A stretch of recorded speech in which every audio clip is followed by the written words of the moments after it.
ভাবুন তো, এরকম একটা চাটনি যদি পোলাও, বিরিয়ানি অথবা খিচুড়ির সাথে হয় তাহলে কেমন হয়।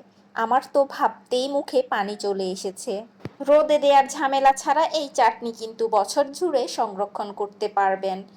এই চাটনি তৈরি করার জন্য আমি একটা প্যানে প্রায় ৩০০ গ্রামের মতো সরিষার তেল নিয়ে নিয়েছি, আর দিয়ে দিচ্ছি তেজপাতা ও কয়েকটা শুকনো মরিচ। নেড়ে চেড়ে একটু ভেজে নিব। তারপর এর মধ্যে দিয়ে দিব ৩ টেবিল চামচ আদা ও রসুন বাটা। মিনিট খানিক ভেজে নিতে হবে, এতে আদা রসুনের কাঁচা গন্ধটা চলে যাবে। এখানে ৪ কেজি আমের খোসা ছাড়িয়ে আটি থেকে আলাদা করে এরকম টুকরো টুকরো করে কেটে নিয়েছি, সেই আমগুলো দিয়ে দিচ্ছি। সুন্দর কালার ও ফ্লেভারের জন্য দিয়ে দিচ্ছি হলুদ, মরিচ, লবণ, জিরা ও গরম মশলা গুঁড়ো।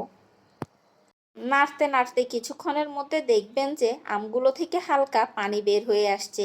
এই পর্যায়ে আমি দিয়ে দিচ্ছি ১.৫ কাপ চিনি। এখানে আচারটাকে আমি টক ঝাল মিষ্টি বানাবো, এর জন্য চিনির পরিমাণটা একটু কমিয়ে দিচ্ছি।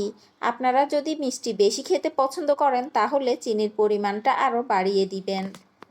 চিনি দেওয়ার কিছুক্ষণের মধ্যে দেখবেন যে আচার থেকে যথেষ্ট পরিমাণ পানি বের হয়ে আসছে।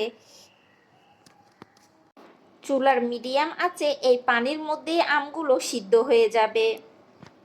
এ পর্যায়ে আচারের মধ্যে অ্যাড করে দিচ্ছি রাঁধুনি ৫ ফোড়নের গুঁড়া। এই ৫ ফোড়নের গুঁড়া আমি প্রায় ৩ টেবিল চামচের মতো ব্যবহার করছি। নেড়ে চেড়ে ভালো করে মিশিয়ে নিব।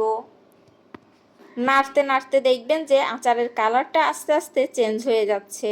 এ পর্যায়ে আমি এতে অ্যাড করে দিচ্ছি ১/২ কাপ সাদা ভিনেগার। এই ভিনেগারের কারণে আচারটা দীর্ঘদিন ভালো থাকবে। জাল করতে করতে এক পর্যায়ে দেখবেন যে আচারের কালারটা চেঞ্জ হওয়া শুরু হয়েছে এবং আচারটা পাতিলের গায়ে থেকে উঠে আসতেছে, মানে পাতিলের গায়ে আর লেগে থাকছে না। এই পর্যায়ে কিন্তু আচার বানানোটা কমপ্লিট। আচারগুলো ঠান্ডা হলে যে কোনো জারে ঢুকিয়ে ফ্রিজের নর্মালে রেখে দিলে ১ বছরের মতো ভালো থাকবে। আর ফ্রিজে রাখতে না চাইলে মাঝে মাঝে রোদে দিলেও ১ বছরের মতো ভালো থাকবে।